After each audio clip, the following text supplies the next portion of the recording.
এক মাস পরেই ঢাকা বিশ্ববিদ্যালয় ছাত্র সংসদ নির্বাচন। এমন সময় শিক্ষার্থীদের তোপের মুখে হল রাজনীতি বন্ধ করে দিয়েছে বিশ্ববিদ্যালয় প্রশাসন।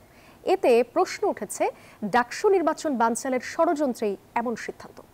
সাধারণ শিক্ষার্থীরা হল রাজনীতির পক্ষে হলেও ছাত্র সংগঠনগুলো এই সিদ্ধান্তের বিরোধিতা করছে। এদিকে কোন প্রক্রিয়ায় হল রাজনীতি বন্ধ করা হবে তা বের করতে দিনব্যাপী বৈঠক করেছে বিশ্ববিদ্যালয় প্রশাসনের স্ট্যান্ডিং কমিটি।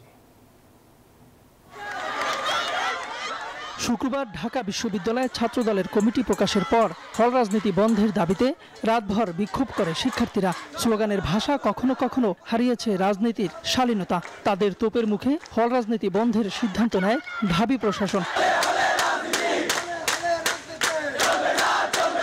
হল রাজনীতি কোন প্রক্রিয়ায় বন্ধ করা হবে তা নিয়ে শনিবার দিনভর বৈঠক করে ঢাবি প্রশাসনের স্ট্যান্ডিং কমিটি।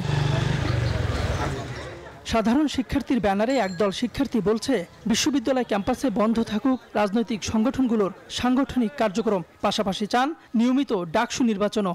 তার একটা প্যাশন হচ্ছে পড়াশোনা করা, কিন্তু তাকে ফোর্স করা হচ্ছে পলিটিক্স করা বা প্রোগ্রামে যাওয়ার জন্য করা হচ্ছে। এটা আমি মনে করি অযৌক্তিক। হল রাজনীতি প্রত্যেকটা সাধারণ শিক্ষার্থীকে চরমভাবে ভোগান্তির শিকার করেছে। অন্যদিকে ছাত্র সংগঠনগুলো এই সিদ্ধান্তকে হাস্যকর আখ্যায়িত করেছে। তারা বলছেন, ডাকসু নির্বাচন বানচাল করতেই একদল মব তৈরি করে এমন সিদ্ধান্ত নিতে প্রশাসনকে বাধ্য করেছে। সারা দিন ধরে যা যা ঘটলো তার পুরোটাই খুবই হাস্যকর এই জায়গা থেকে যে আজকে গতকালকে যে সিদ্ধান্ত বিশ্ববিদ্যালয় প্রশাসন নিয়েছে, বিশ্ববিদ্যালয় প্রশাসন নিজেও জানে যে যদি কেউ কোনো শিক্ষার্থী একটা রিট করে তাহলে এটা বাতিল হয়ে যাবে, কারণ গতকালকে নেওয়া সিদ্ধান্ত ৭৩-এর যে অধ্যাদেশ সেই ৭৩-এর অধ্যাদেশের সাথে সাংঘর্ষিক। হল রাজনীতি যদি বন্ধ হয় তাহলে হল সংসদ নির্বাচন কিভাবে হবে? বিশ্ববিদ্যালয়কে তো সেটি ব্যাখ্যা বিশ্লেষণ করতে হবে যে হল সংসদ নির্বাচন তারা কিভাবে করবে। আমাদের কাছে মনে হয় যে একটি উদ্দেশ্য প্রণোদিত এবং বাংলাদেশকে ঘিরে যে ধরনের রাজনৈতিক ষড়যন্ত্র চালু হয়েছে এটি একটি ষড়যন্ত্রের অংশ। তবে ঢাবি শাখা ছাত্র শিবির ডাকসু নির্বাচন নিয়ে কোনো সংখ্যা দেখছে না। দীর্ঘ ৭ বছর পরে ডাকসু নির্বাচন আয়োজন করতে যাচ্ছে ঢাকা বিশ্ববিদ্যালয় প্রশাসন।